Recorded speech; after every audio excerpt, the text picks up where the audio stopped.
Episode 10. I'm Shaolin Punk. Yeah. And you're Simon the Cut. And we are, if you don't know by now, two gentlemen from Portsmouth, kind of. I'm, of course, broadcasting live from Ho Chi Minh City, or near there. And Simon is actually in Portsmouth. So one of us is Pompey, one of us is Eclectic. Pompey can be eclectic. Well, it can be part of eclecticism, I think. Well, that's true. But we're here to talk about comedy duos. And we've got a second part. Part 2. Are we doing these in any kind of order or semblance? Probably not. Or semblance of order? No. Well, we have got an order to the comedy duos, haven't we? We've mixed them up a bit. We picked 10 of our favourites each, and we haven't had any matches yet that we both go, I've got that one in my list. So that's quite good, isn't it? There's a lot of comedy duos out there. For those who missed the last podcast, what is a comedy duo, Simon?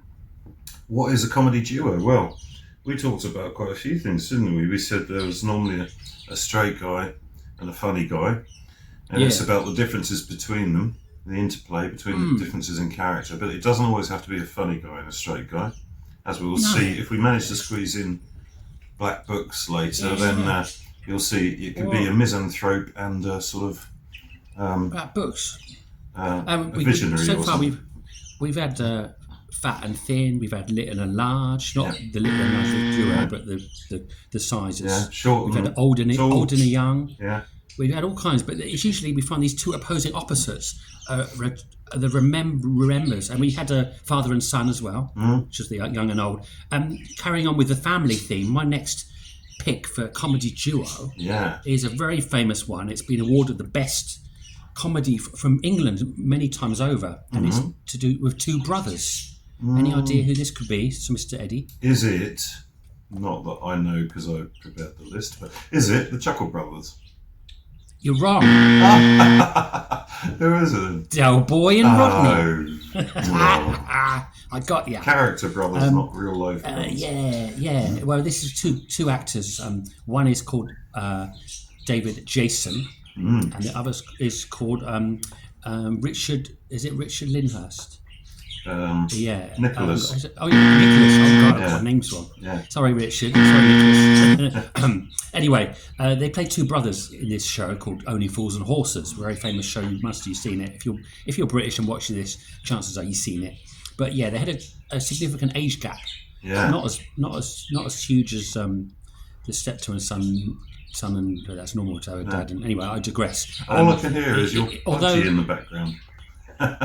Oh, sorry, the bird's out. Yeah, that's our special guest today. Special guest. But it's good. So this, even though this was not really a comedy duo as you think of Laurel and Hardy, because Only Fools and Horses had lots of different characters in it. It's a sitcom. The heart of the story was these two characters, Derek Del Boy Trotter and Rodney Trotter. It was written by the talented John Sullivan, who wrote many good comedy series. This was his most famous, and it was critically and popularly acclaimed. The series received numerous awards, including recognition from BAFTA, the National Television Awards, and the Royal Television Society, as well as winning individual accolades. Just like Morecambe and Wise, the Christmas specials were very popular, weren't they? Had really high viewing figures. That's right. And they had an old granddad, their old granddad who lived with them. And he changed. He died, and then they picked up got another granddad. They picked up an Uncle Albert instead. Yeah, Captain Birdseye, he looked like. But yeah, they worked him in. They missed having a granddad character, so they worked a new one in. A bit like Red Dwarf when they got the android back after popular demand. But I digress. So incorporating aspects of Cockney culture set in London. Del Boy is the older brother. He's a wheeler dealer, isn't he? A trader. Yeah, he's a shady guy. Dodgy dealings. And Del Boy, if you say Del Boy to most people, they know he's a dodgy guy. So Del Boy's known for his broken French phrases, which are usually completely out of context, and a variety of British and Cockney catchphrases, including "He who dares wins." This time next year, we'll be millionaires. Kushti, lovely jubbly. And you know it makes sense. Yeah. Which usually he says to his customers after they've agreed on a deal. "Shut up, you tart, you plonker," he usually said to his younger brother Rodney. Rodney's the is the younger brother who Derek affectionately refers to him as Rodders. Rodney supported Dell with all his schemes, but is not as confident as his brother. Dell's comments whenever Rodney makes a mistake, including plonker, wally, twonk, dipstick, and tart, became notable catchphrases during the series. It is revealed in numerous episodes, such as Big Brother, The Long Legs of the Law, and The Royal Flush, that Rodney is appalled by Dell's behaviour, including lying to girls they want to date. So it's all the heart of the show is all about these two brothers that love each other but have big problems, and Dell's convinced that he's going to get rich with his dodgy schemes, and Rodney doesn't believe him, but he sort of goes along with it. But he tries to find his own way in life, and over the course of the many series, they get married, and their lives progress. Not to each other. Not to each other, you understand, on their own. I mean, and the whole idea of the title "Only Fools and Horses" is from an old English saying, which is "Only fools and horses work." That's right. Yeah, and that's the idea that neither of them work, and they just bring in as much money as they can from doing deals and dodgy trading. Yeah. Well, I'm going to share my screen. If you want to stop sharing your one. Oh, sorry. Yeah. There we go. And can you see my screen? Can you see? Can you see me, man? Yeah, it's working. All right. So this is the next. This is a clip. Sorry, next. This is a clip from Roadie Fools and Horses. Check it out. But you were a 6-year-old little nipper when God smiled on Mum and made her die. 2 months after that, Dad packed his bags and left us to fend for ourselves. It was me that kept us together. Nothing to do with Grandad. He was an out-of-work lamplighter waiting for gas to make a comeback. I grafted 19, 20 hours a day to put groceries on that table. All right, it wasn't always double legal, but you ate the finest food that was going. All you ever give me was TV dinners and convenience foods. If it wasn't frozen or dehydrated, we didn't eat it. If you'd have been in charge of a Last Supper, it would have been a takeaway. Well, anything was better than the salmonella and chips that Grandad used to knock up. Dell. Look, don't get me wrong. I'm grateful. I don't want your gratitude, ungrateful little git. Don't know what is the matter with you, Rodney. Sometimes I hesitate to tell people that you're my brother. Well, I always say I'm your social worker. Do you mind telling me exactly what it is that's made your life a misery? Well, you've always treated me like a child, didn't you? I was the only sixth former in my grammar school who wore short trousers. Yeah, well, I got them cheap, didn't I? I was 15, Dell. I was growing hairs and things. My legs were like Italian footballers. And you never let me do anything on my own, do you? You even had to help me with my GCE studies. You passed in 2 subjects. I failed in the other 8, Dell. I mean, you embarrass me. That's why I never bring women home. Oh, you know some women, do you? Cool, that's a turn-up for the book. The only bird I've ever heard you mention was old Shanghai Lil from the Art College in Basingstoke. Even then you had to drug her before you get your leg over. No, I didn't. What, you didn't drug her or didn't get your leg over? You're suffocating me, Dell. I'm getting out of this house. I'm going to prove to you I can survive on my own. I'm going to the pub. What, to prove you can survive on your own? No, to get legless. I don't need you no more, Dell. I don't need you for nothing. Here we go. Lend us a tenner.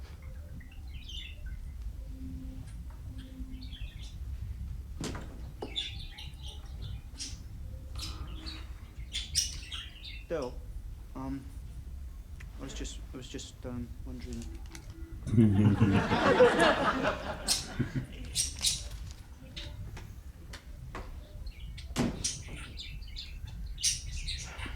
I think he's very much like you, Grandad. What? Dignified in defeat? No, a ponce. Might have to edit that last word. Yeah. That's a bad word today, apparently. Yeah. Don't know. Hey, Great writing, though, isn't it? Yeah, it is. It's all about the heart of these two characters, and you care about them. And even though they're both, well, Rodney's more lovable. And Derek's a very dodgy guy, but he cares about his brother. Deep down, he does care. So there is this quite good depth and layers to the characters. And there's the Trigger. There's all the other good characters in Yeah. that make the whole show as well. And it's interesting there's a little bit about the steptoe and son that we talked about in the last episode, where he feels trapped. So like in that clip, you see that Rodney feels trapped and he wants to escape from that sort of engulfing, all-encompassing relationship, you know. Yeah, it's true. Yeah, and that's a family theme. And that's obviously what makes, because you can write comedy sketches, but if you're doing a show like a sitcom or something, you've got to really have deep depth to the characters and relatable, and that's what makes the comedy even funnier, obviously, because comedy comes from a place of. I think it comes from despair, really, doesn't it? I mean, a lot of great comedians suffered from very bad depression. Yeah, I mean, Tony one of them Hancock actually. springs to mind. He was Tony really Hancock, sick. yeah, and I heard there was a guy called Rowan Atkinson who suffered quite a lot of depression. Do you know anything about him, Simon? I know a lot about him, but I didn't know he suffered from depression. Yeah. Yeah, I think he has. He's a very quiet, insular, extroverted guy. I knew someone that worked on a film with him. He worked on one of his James Bond. What was it called? Oh, Johnny English. Johnny, yeah, he worked on the Johnny Hong Kong English, one. Yeah, he did a My friend few says of he's a those lovely guy. movies. He was originally, I think, he originally became well known in Not the 9 O'Clock News, which was a comedy sketch show with a team of comedians. Right. Yeah. Okay. And wasn't some of Monty Python involved with that, or I can't remember who was in it, to be honest. I think Smith and Jones might have been in it. Oh, right. Yeah. Yeah, I think there were a few in there. Yeah, but but he became super famous, of course, with the arrival of Blackadder. Blackadder, yeah, historical kind of comedy show. So they did. I think this was the first kind of historically based period comedy series. It was. They took the famous, like, you remember my brilliant origins of Pompey and going through history. I did watch some Blackadder to try and get in the mood. That's why it might have come across as a bit silly, like the Harfacnuts and things like that. But Blackadder. The first series was it. During the medieval times. Yeah, it was called The Blackadder, the first series. The Blackadder, that's and right. he actually wrote it, didn't he? Co-wrote it. Yeah. But the second one onwards was just called Blackadder. And it was called Blackadder the second, Blackadder the third, and then Blackadder the fourth. What was the comedy duo about it? But it was a different writer. I think Ben Alton wrote the others. Oh, yeah. Oh, okay. He wrote the young ones as well. With someone else, yeah. But why was this a duo? Well, we've picked this out as a duo. You could argue they're not really a comedy duo, but we're saying Tony Robinson and Rowan Atkinson because they played Blackadder and Baldrick. And Baldrick is a much-loved character and sort of side man. He plays Blackadder's, what would you call him? Batman, his sort of helper. Sidekick. Yeah. Yeah, because it comes across as he's the thickest guy, and Blackadder's quite intelligent, but somehow. Well, that's interesting because it changed. Because the first episode, actually, Blackadder is very silly and stupid. Yeah, the first series. And Baldrick is actually quite smart, and he's the one who comes up with the schemes and that. But there's a running joke in there, a continuity gag, which is where they say, "I have a cunning plan." I have a cunning plan. Yeah, and then it's usually Baldrick who says that, and then he comes out with a ridiculous scheme, a ridiculous plan to get out of a situation they're in, which could never work or is totally ridiculous. Right, and they don't usually use it, or they use it and fail miserably. Yeah. So, but the interplay between them is great. They play off each other really well. So, and again, it's the language. They play with words very far, and they have a lot of metaphoric language. A lot of metaphors. They relate things and people to other things and people. And it's clever. The humour is very witty. I particularly like. And Hugh Laurie, and Stephen Fry.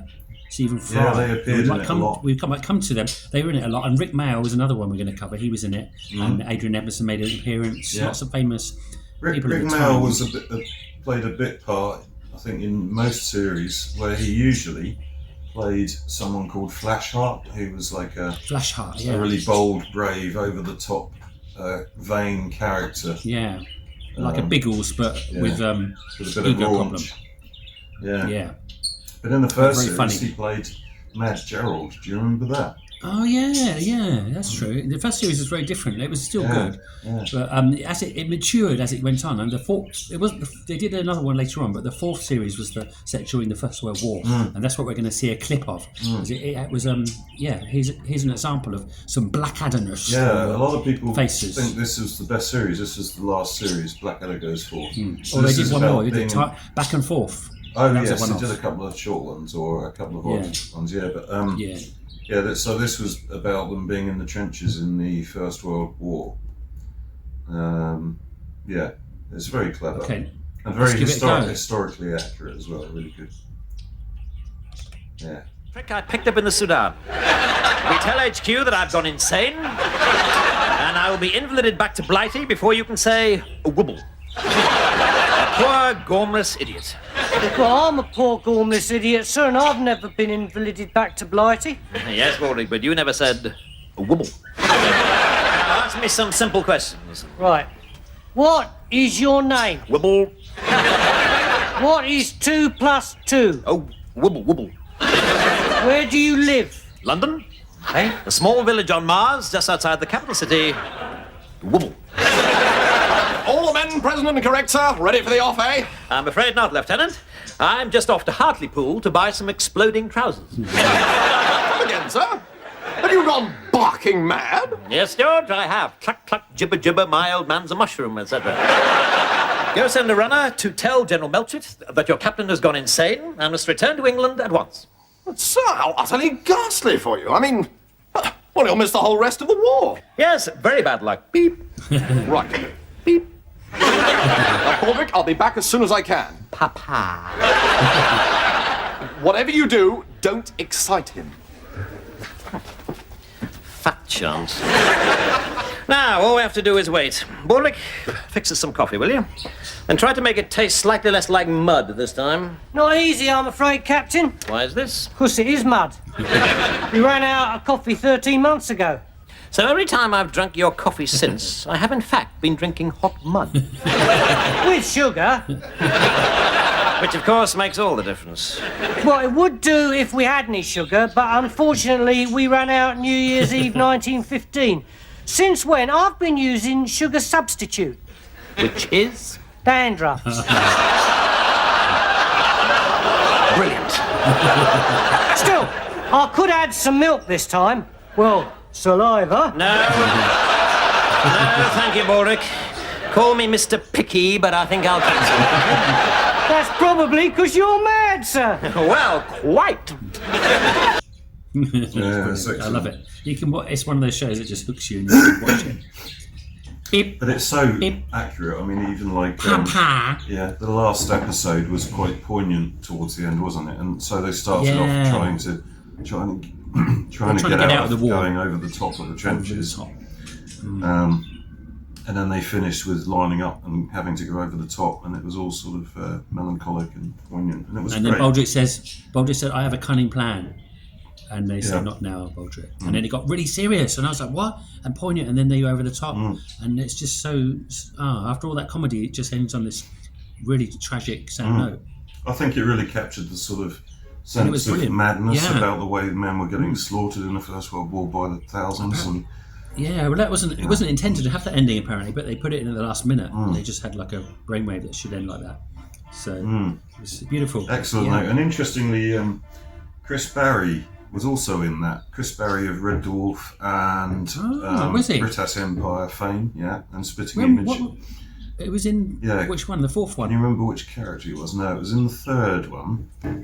Oh, I remember Adrian Emerson is the German guy in the fourth one. And he played the Baron von Richthofen, wasn't it? The Red Baron. Actually, I've seen them all, but the third one I've watched the least, so I can't recall at the moment. So Chris Barry played the revolutionary Frenchman who'd taken over the local embassy in London, the French embassy, and he captured Baldrick and Blackadder and another person who was a character in that episode. And he was trying to torture them basically. Yeah. Yeah, very funny clip though. He's very good at it. Yeah. Oh, he's a brilliant actor. Very funny impressionist. Right. Well, let's move on to our next one, which is another sketch show with two guys, and this comedy duo. It was kind of a straight man, funny man. No, well, it wasn't. They were both both could be quite serious, and both could be quite funny. This was during the 80s, and they performed on sketch writing with a show called Don't Stop Now before they did their main show, which is called A Bit of Hale and Pace.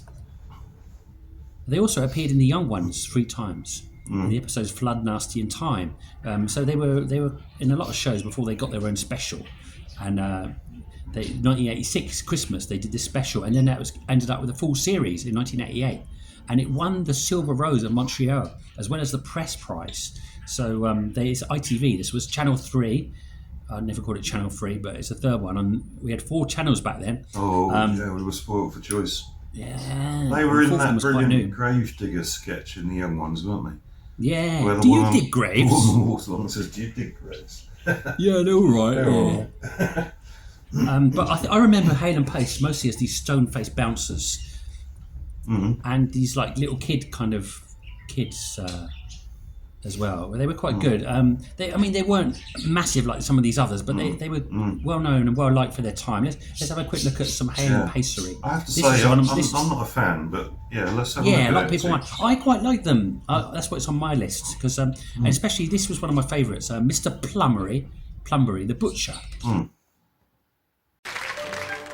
Here you go, Mrs. Welps. You mind the step on the way out and give that lovely little daughter of yours a kiss from me. Thank you, Mr. Plumber. All right, lover.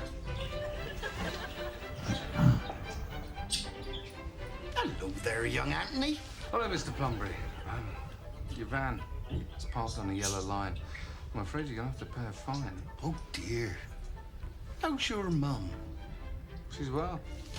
Got a couple of old pig's trotters in there for her. Thank you. There's some nice chicken livers for you, Vera. Thanks, Mr. Plumbury. Now, about this van. All right. This time we'll turn a blind eye, eh? I'll see you around.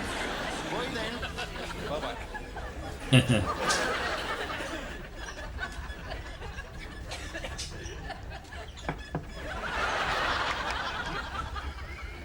Mr. Plumbury.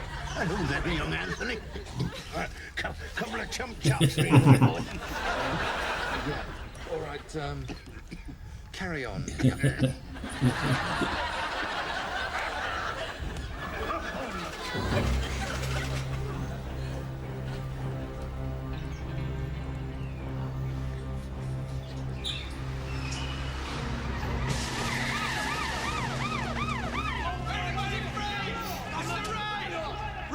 Who's in charge of this little operation? Hello there, young Anthony. Mr. Plumbury, you're not connected with this, are you? Afraid so. Got your promotion, I see. How's that old granny of yours? Partial to a nice bit of fresh kidney, as I recall. Look, Mr. Plumbury, I'm sorry. Go right nice and old baked pie, this is. There's nothing here for us, lads. Come on, let's go. You have been found guilty of serial murder, high treason, and trying to pervert the course of justice.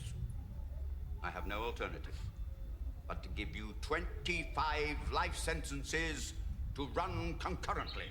Nice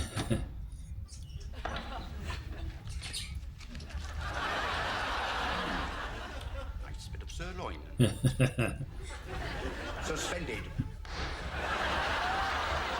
The comedy was actually compared to like Two Ronnies and Blackadder, I guess, and I was talking about sketch shows more, but it was more simple but funny. You know, they tend to, Two Ronnies had clever sketches. They used to overdo a bit, milk it, but this was more simple, which they kind of ended a bit better, but they were simpler, not as clever.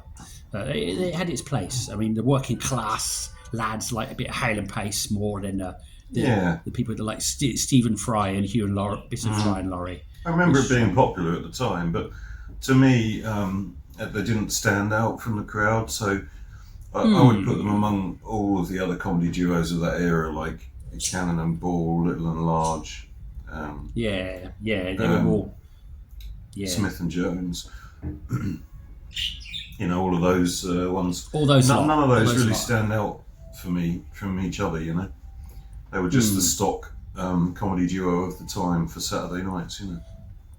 They were the Stockade and Waterman of comedy. Yes, but we put them in there because I quite enjoyed them. I have good memories of them. They used to be on an evening, and it's good just to relax and watch them and not strain your brain and enjoy the simple humour. Sometimes it's got its place. It's like when you watch a nice intellectual movie or an action crazy blockbuster. It's a similar kind of. Sometimes you just want to switch your brain off and laugh a bit. But who have we got next?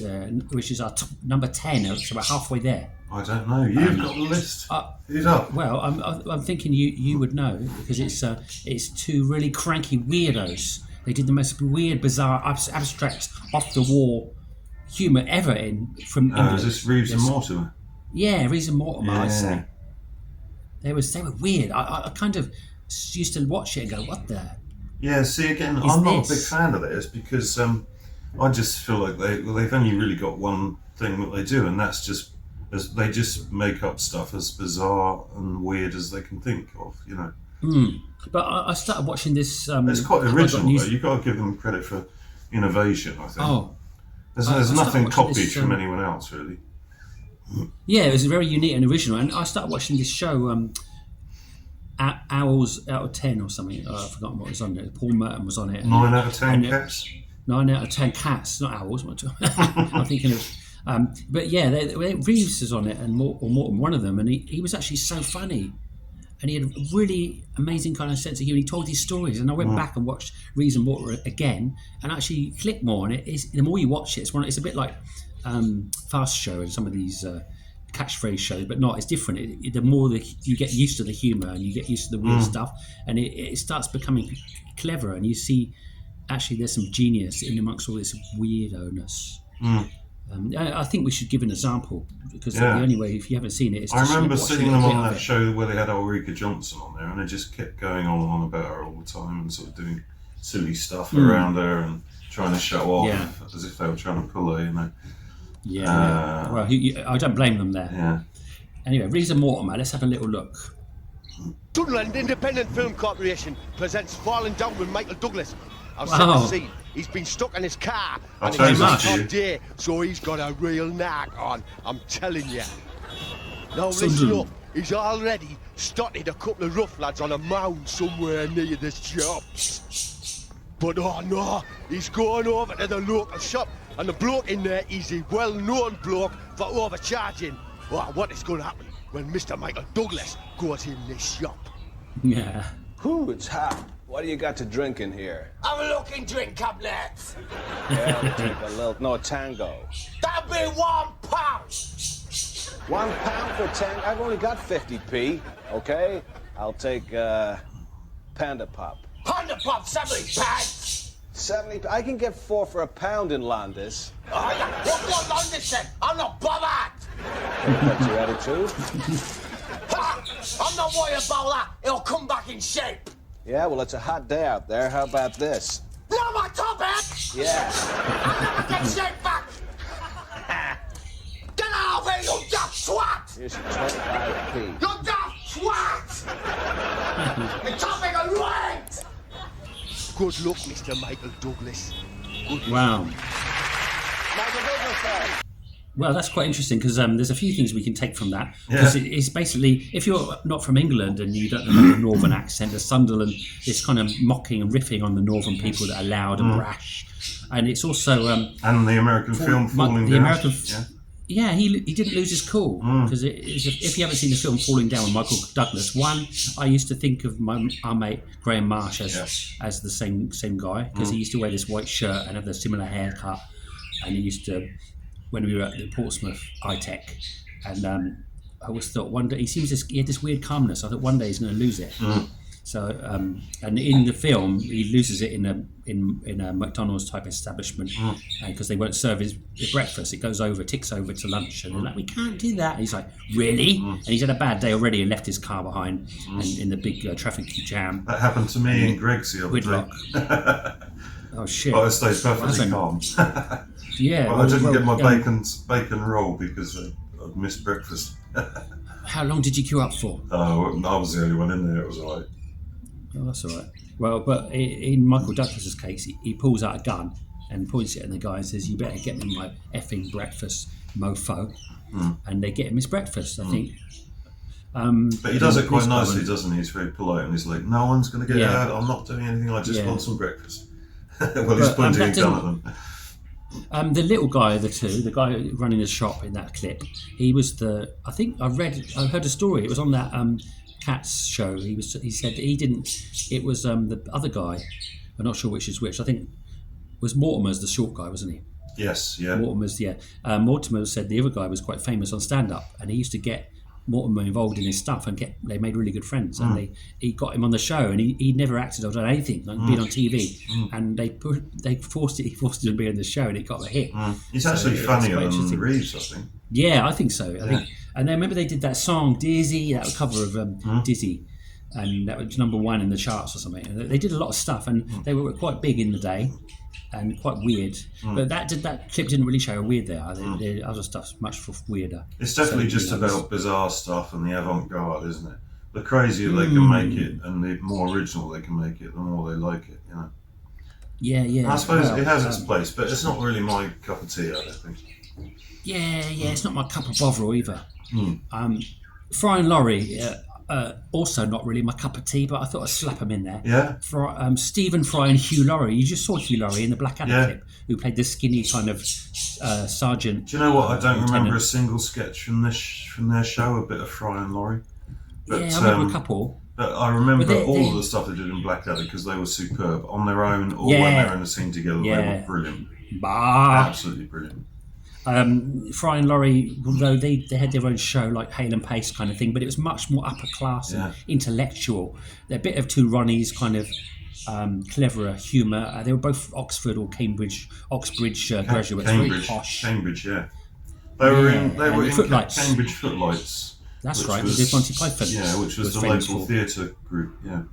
Yeah, and they appeared in quite a lot. They were even in the Young Ones as well, weren't they? In the Oxford episode. And maybe some others, but they were English comedy double act. Again, not really straight man, and I guess it was sort of a straight man and a funny man. I don't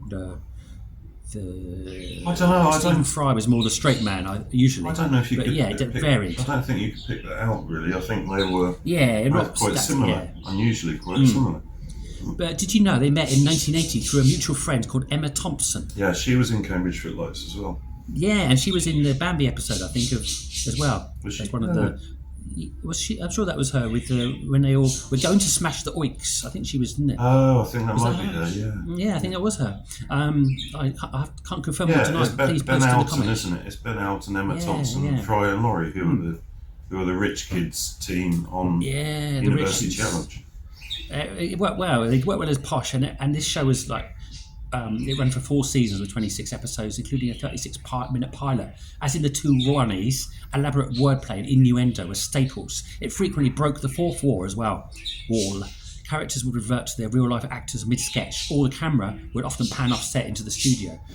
So they tried different things to make it a bit, for a bit of variety. It was pretty clever and fun. But they also did a series called Jeeves and Wooster. That's right, yeah. Which was originally books by P.G. Woodhouse, I think, wasn't it? P.G. Woodhouse, yes. Yeah, one is a butler and one's the wealthy guy. Yeah. His books, I've read some of his books. I love his humour, and they did a good job of transferring it to the screen, yeah. And that was very popular, wasn't it? That was more popular than their comedy show, than their sketch show. Yeah. Yeah.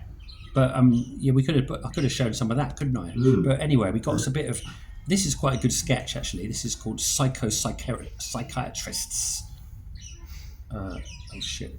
Let me just. I know what I'm doing. Right, if I close this. Let me fill in for you. Here we go. I'm ready. All right. eyes.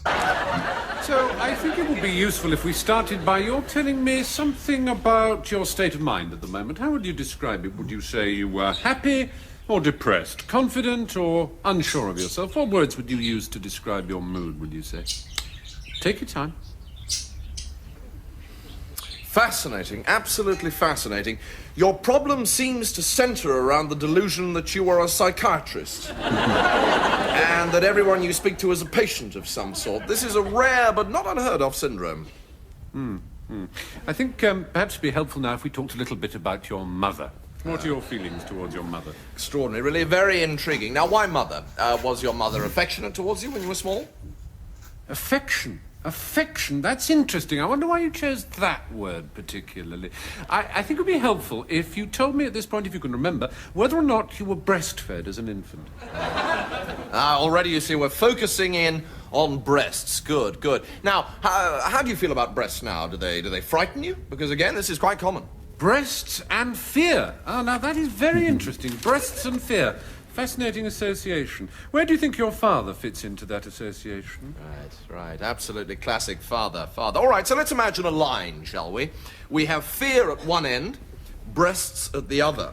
Now, where would you place your father on that line? Lines. Now that is interesting. I may ask you to draw those lines in a minute in something we call a Bender Gestalt test, which can be very revealing. But lines, let's explore those for a moment. They're very penetrative, aren't they? Very, very thrusting, very male, very masculine. They urge onwards, don't they? Right. So now at last the layers are beginning to unpeel. This is very important. So we have breasts, we have fear, we have male, thrusting, penetrative, urging, some sort of psychiatric jargon you've picked up from the Reader's Digest. How often would you say you masturbated? Now, I'm going to be really quite firm now, all right? I'm the doctor, you are the patient. Yes, that's right. Now, I'm sorry, I want to hear you say it. I want to hear you say, I am the patient. What was that? I am the patient. Good. That's a breakthrough. Now that you can say that, now that you can admit it, we can proceed. Excellent. You are the patient. I am, you are, perhaps we're all patients. No, I am not a patient. Now, please remain calm, Mr. Windrush. Dr. Windrush. Now, you realize that I only have to lift this phone, you will be restrained. Yes, hello? Yes, it's all right, don't Rebecca. worry, I'm in a session. Rebecca. We're in the middle of a Just a patient. session. Don't worry about There's it. nothing to worry about. Now, look, I can't help you unless you stop playing this ridiculous game. Extraordinary. I don't think I've ever come across a more deeply embedded illusion. It is not an illusion. Your last doctor tried you on a course of lentisol, I believe. Did you find that helped at all? All right, let's go right back to the beginning, shall we? If you are, as you think, a doctor. Well, I'm sorry, that's the full hour, Mr. Windrush. Should we say same time next week? Yes, I think I can fit you in same time next week. Perhaps for the next session you could bring some photographs of your parents. That might be useful. Yes, I think I might try you on a course of hypnosis next time. And if you'll just confirm that appointment with Rebecca on the way out. Thank you. Oh, you're both here. Well, I think I'm seeing you first, Mr. Windrush. Would you mind waiting outside, Mr. Johansson? You're a little bit early. Rebecca, 2 teas, please. Extraordinary. So deep-seated. Simply fascinating. Well, do sit down, Mrs. Medlicott. Mr. Johansson is just a wizard out. I've finished my session with him. Yeah. See, it's quite clever humour. Yeah, I would say clever, but not so funny. But yeah, it's all right. Yeah. I think they've both seen a lot of psychiatrists, though, haven't they? Yes. It was quite funny how he was talking about being frightened of breasts as well, because there was this thing about Stephen Fry, because they all lived in a shared house together when they were in Cambridge Footlights, and Emma Thompson appeared at the top of the stairs naked or with her top off, and her breasts, a very large breast exposed. And Stephen Fry was at the bottom of the stairs, and he went into a hissy fit and a panic because he's frightened of breasts, apparently. Yeah. And also, Stephen Fry had a problem with Rick Mayall on some kind of stage play they were doing and he ran away or something. He did. He sort of found himself on a ferry to France. He ran away from. Was it Waiting for Godot or something? Oh, was it? Oh, right. I'm not sure what it was now, but yeah, there you go. And so, But he has bipolar disorder, which means that you flip between states of manic depression and sort of extroverted, over the top energy, and you can find yourself doing shopping sprees and then locking yourself in your room in a dark place. So Jean-Claude Van Damme has that as well. Yeah, right. Interesting. There you go. I know that. Anyway, the next one, at number 12 of our list of 20, is two amazing guys that we both probably both our favourites. Rick Mayall and Adrian Edmondson. Now, who are these guys? Oh, they're brilliant. If you haven't heard of them, you should explain about who Rick Mayall and Adrian Edmondson are. I'm not going to mince with words here. They are the best comedy act of the last 40 years. Probably 50 years, really. Yeah. Because Filthy Rich and a lot of our Catflap, humour. That was really big. Dangerous Brothers was before that, and Filthy Rich and Catflap was before I was aware of comedy. So they must have been going for 50 years. Yeah. I watched The Young Ones when it was on TV. I don't know how old I was, but I remember seeing it. I thought it could have been a repeat, but I loved it, and it was so different. And and it featured. It was about four guys living in the same shared house, like and students. The landlord who used to come in to the house sometimes, played by Alexis Sale.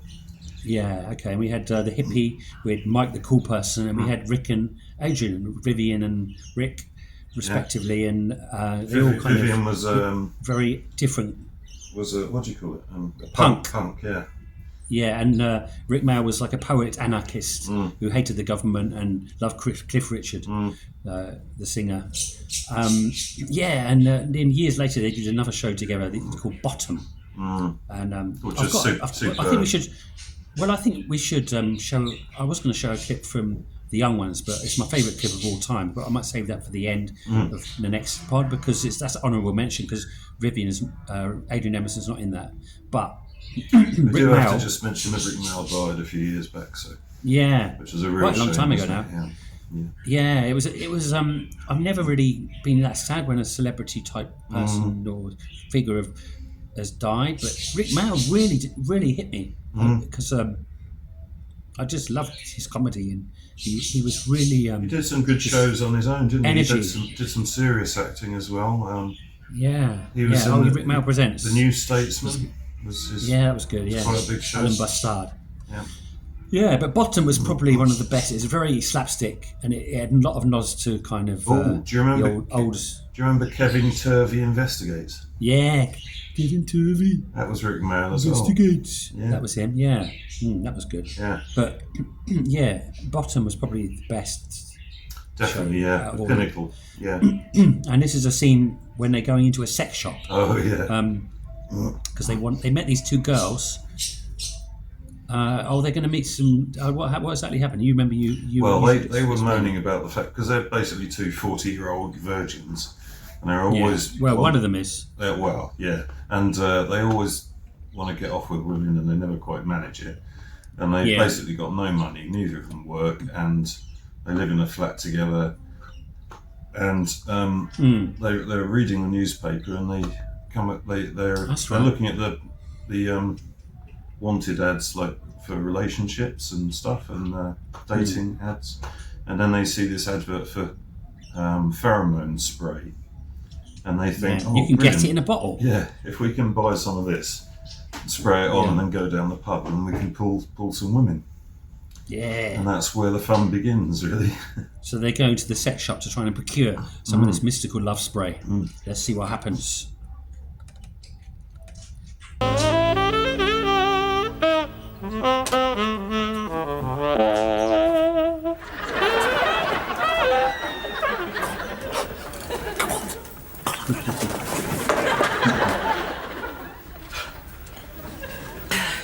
Can I help you, sir? This is a sex shop, isn't it? Yes. I'll have £5 worth then. Brilliant, Joe. Very droll, sir. I've never heard that one before. haven't you? Shall I tell it again? No, thank you, sir. I'd rather have a pineapple inserted violently into my rectum. You've been working here too long, mate.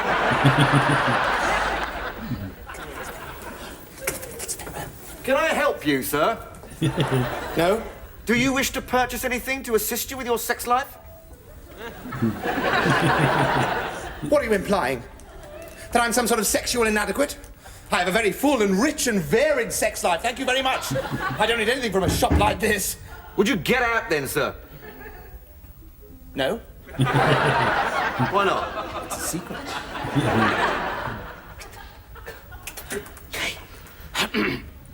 We have 2 bottles of pheromone, please. Pardon?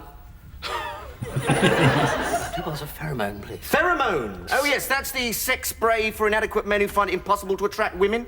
Come on, yes. Isn't it, sir? I've got no idea. Not being a pervert, I'm not up on these things. Your sex spray, gentlemen? I've got it! Fantastic, give me mine. Let's go. Well done, Doctor. I'm not a doctor. Shut up. We are men of science. Genius.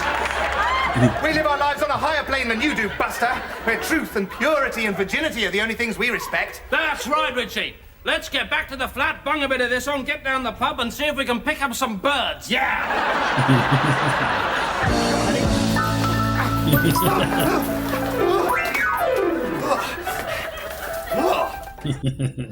We could have showed anything from that episode or anything from the series. You know, we could have showed the clip in the pub after that where they're trying to pull these 2 lesbians. Yeah. Which is just brilliant. And the bit for our audio listeners where he says, "We are men of science," he reaches his hand up and to rest it on the shelf, and he grips hold of a dildo. What is actually a 10-inch sex toy. Did you measure it, Simon? Well, I'm guessing, yeah. Or is it comparable to your?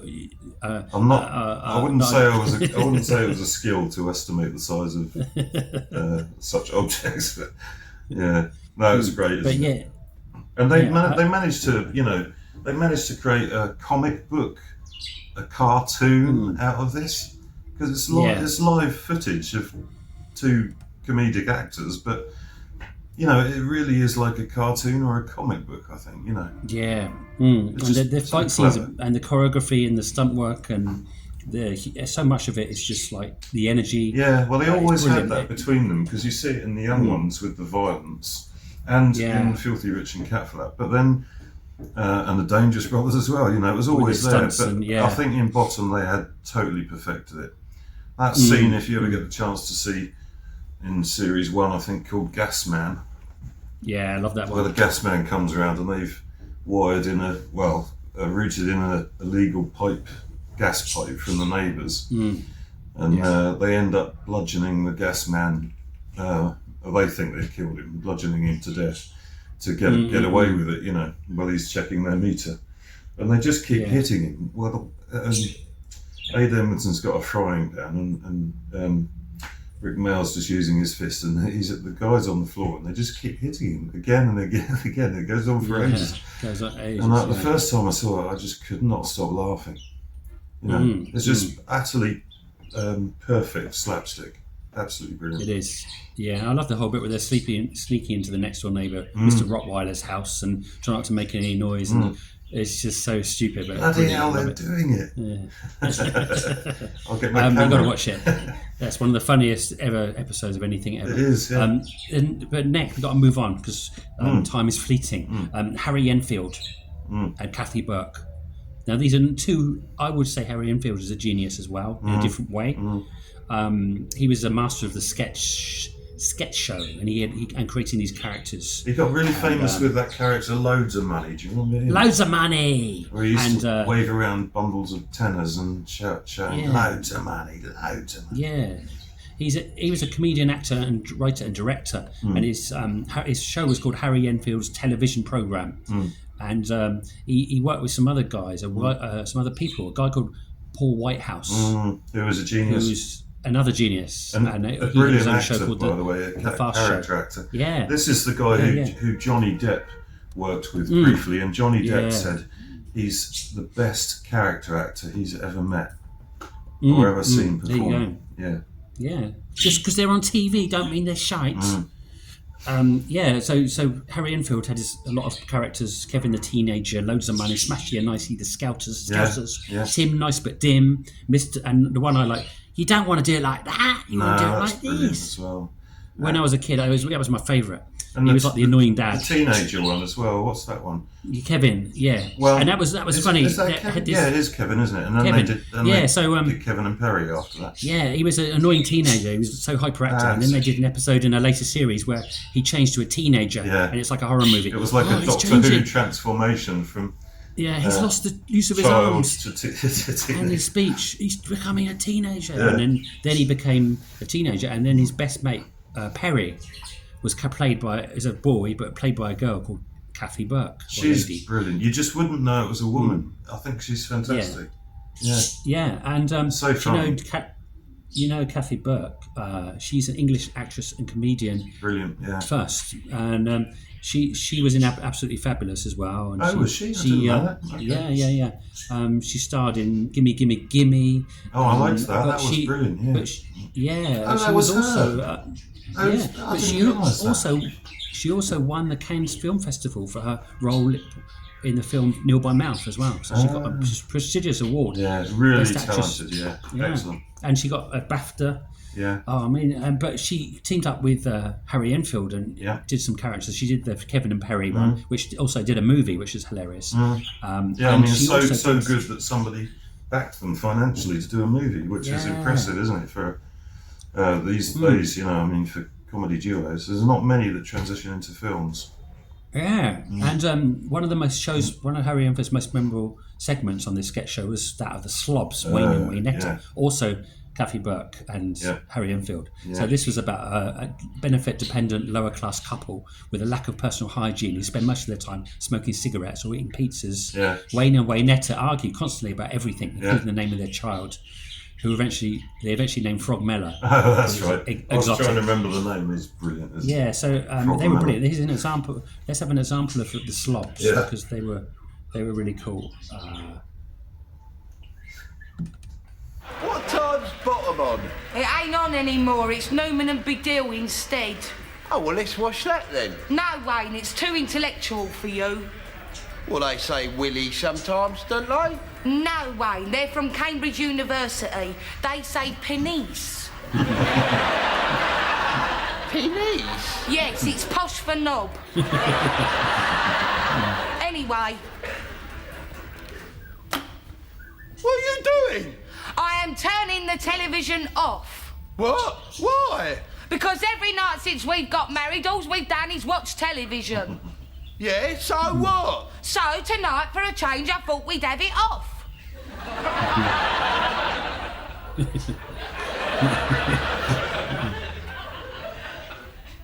I don't want to have it off with you, Waynetta. You stink. Have the television off. Oh. Why? Because I thought, for a change, we might have a conversation. A what?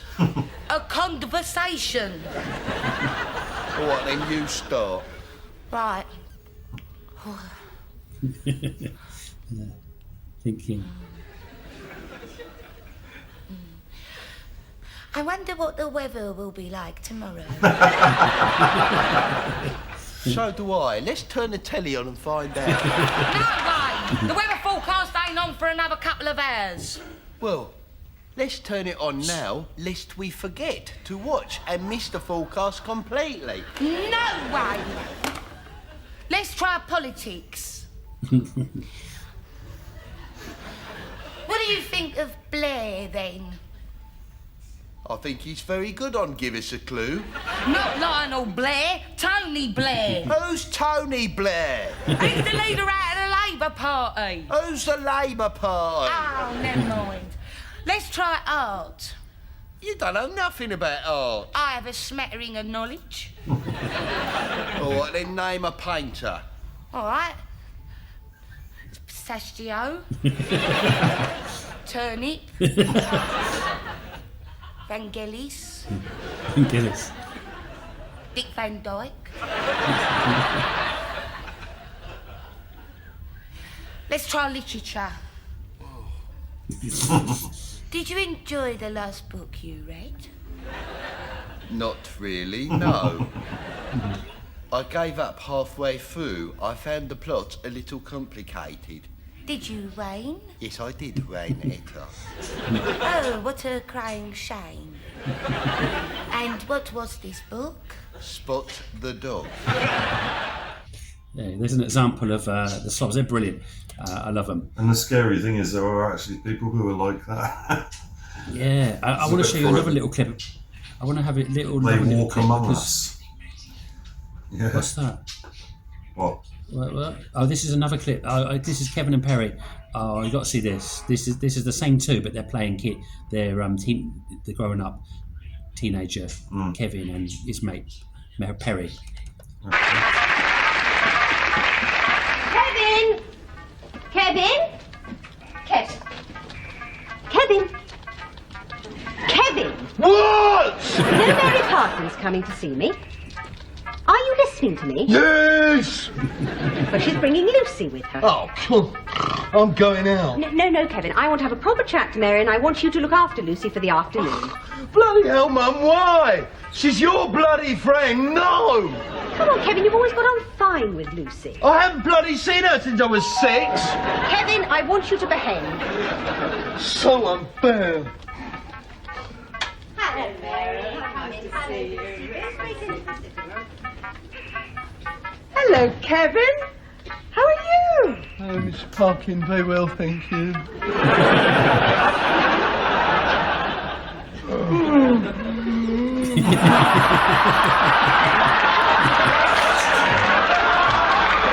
Lucy. You remember Lucy, don't you? Hello. Okay. Hello. I think we get the idea. Perry. Pelzo. Perry. Okay, that's enough. Do you remember being 14 and getting an erection at the least little thing? I was just weird. Yeah. Because you don't have much control over it. No, all that testosterone kicking off. And, yeah. It did happen sometimes. Oh, Not quite as. Doesn't happen much now. Oh, speak for yourself, mate. Not You without lay off the booze and the facts. Without the Viagra. Right. So I think we should do one more before we call this second pod, and then we do the final 6 in the final pod. Because So let's do our final one. Simon, tell us about these next two, known as White House and Hickson, because they go quite well with the last two. Yeah. We mentioned Paul Whitehouse before. We did. He was the guy who Johnny Depp said was the greatest character actor he'd ever seen, and wow, he is superb. You know, you can't really tell his characters, tell that his characters are him a lot of the time, and you know, they're all so different, and he just gets into the role so well, and the accent and everything, and it's funny, you know, just really funny. And one of the things, I think we're going to show a clip of the sketch from the Fast Show. I love the Fast Show. Yeah, which is, I can't remember his name, but one character is a landowner who lives in a mansion, Ted. and the other character is Ted, who Paul Whitehouse plays. Oh, Ralph is the. I thought Ralph was. Ted is one of the two. Oh yeah, Ted is the. Oh yeah, it's the- Ralph. That's right. Yeah, the landowner guy is called Ralph. Yeah, and Ted is the sort of guy who looks after the land and caretaker and gardener. mends the fences and paints the gates and everything. And there's this sort of, it's a brilliant sketch because there's this ongoing underlying theme that the landowner guy is quite actually single and quite lonely, and he sort of fancies Ted. Maybe we don't really know, but it's sort of obvious that he fancies him and he wants to take him out to shows and theatres and stuff, and he's always sort of approaching him and saying, you know, do you like French cinema, Ted? I was thinking going to a Gerard Depardieu film, and you know, and so this is another sketch which is just like that, where he's trying to ask him to come to London with him to see a show. Let's have a so look. yeah, it's great. There are, Ted. Morning. Good morning, sir. I see you painted the gate? Sorry, I beg your pardon, Ted. A fox got in with the chicken, sir. Right, yes. Are you doing anything on Friday, Ted? Well, there's plenty to do down in the lower field, sir, what with the drainage problem. No, you misunderstand me, Ted. I did mean in the evening. It's just I have a couple of tickets for Tina Turner. All right, sir. Do you like Tina Turner, Ted? I wouldn't know about that, sir. No. Have you ever been to Wembley Arena, Ted? No, sir. No? Oh, it's marvelous. It's very big. Oh, it's a big place, is it, sir? It's very big indeed. Indeed it is. Should have to stay over, of course. But you'd like London, I think, Ted. We could go shopping together. I'm not sure about that, sir. No. Well, I shall have to be pushing off to Winslow, Ted. I pick up a prescription. So, I'll leave you doing whatever it is you're doing here. And, I shall say goodbye. Yes, goodbye. Right, sir. Do I love you, my, oh my? River deep, mountain high. Singing Tina Turner at the end. Yeah. Brilliant. They're both brilliant actors. I love just watching them, the mannerisms. If you are on the audio podcast, definitely try to get over to have a look at our YouTube channel, because just to see that clip, or look it up somewhere else, because it's just the mannerisms and the fear in Paul Whitehouse's eyes when he's saying these things, and then when he just extends it a little bit further. We can go shopping, and the fear in his eyes when he says that is just brilliant, isn't it? Absolutely superb. I tell you what, the accent is superb. It's just fantastic. The Fast Show is a weird show because it's a catchphrase show, and the first episode you watch, it's like, what's this shit? And then you keep watching it, and it gets funnier and funnier and funnier, and it ends up being one of the best shows you've ever seen. And a lot of these shows, at least like Ted and Ralph, they had their own series that spun off from the Fast Show. So Ted and Ralph had a whole big film, feature film kind of thing, and the Car Salesman one, and they all did. They all had their own series. They fleshed out the characters, and it was brilliant. And it's down to the writing, down to the acting of Paul Whitehouse and friends. And also some of the I think Higson's brilliant as well. It's the thing is, it's easy to feel or to get sidelined when you're standing next to Paul Whitehouse, but I think Higson in his own right is excellent. He's brilliant. Yes. And Paul, the other thing that's interesting is we were talking about Only Fools and Horses in the last episode, wasn't it? I think, and the old granddad was such a popular character and such a well-known character, and Paul Whitehouse recently played the granddad in the stage show in London, the stage show of Only Fools and Horses. Oh wow! See, it all links up. All these things link up. Yeah, I'm not sure the stage show got that much acclaim, but his character of the granddad was superb, apparently. Yeah. Well, when people get too old, they can't play the parts forever, and I wonder if they've written a will. They probably have. Even like your will, Simon. Did you know about your will? My will? What's that? Because if you look at our golden nugget, you might find out about your will. Oh, really? Is it that time? Yeah. And now it's time for our special feature, the Golden Nugget. This is again. If you didn't know what these, I was digging out these tapes from 30 years ago, and finding little snippets of conversation when me and Simon were 30 years younger. So let's have a listen to this one. If I die, I hereby bequeath everything to everyone. Well, idiot. I won't get much then, will I? Can I have this? Oh, that's to everyone, and it won't go round, will it? Everything. Right, that's nice. Everyone can have what they want. Yeah. Yeah, great. No, it's not everyone can have what they want. It's like everything belongs to everyone. It filters the world separately. And if everything belongs to everyone, then everyone can have what we'll try and get what they want. And there'll be mass fights and arguments and wars over property and land, and riots in the streets. And the seas will turn crimson. Wow! And on that note, I can't believe we were such idiots. But yeah, nothing's changed really, is it? No. We have got older and wiser, haven't we? Older, definitely. Oh well. Wow! Right, I think that's we've done. How many have we done now? How many have we got left? Because we're going to continue this amazing. I hope you're enjoying this as much as we are. Because watching back through these old comedy clips is amazing. Amazing stuff. And we've done 14 of them now. So that means we've got 6 more left. Which, if you join us for our 8th pod.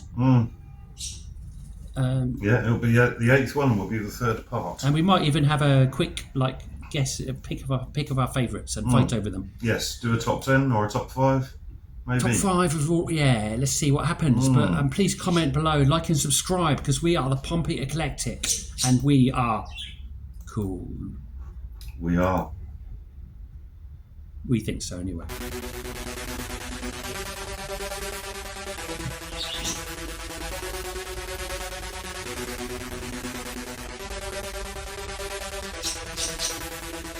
Oh, my little bird's here.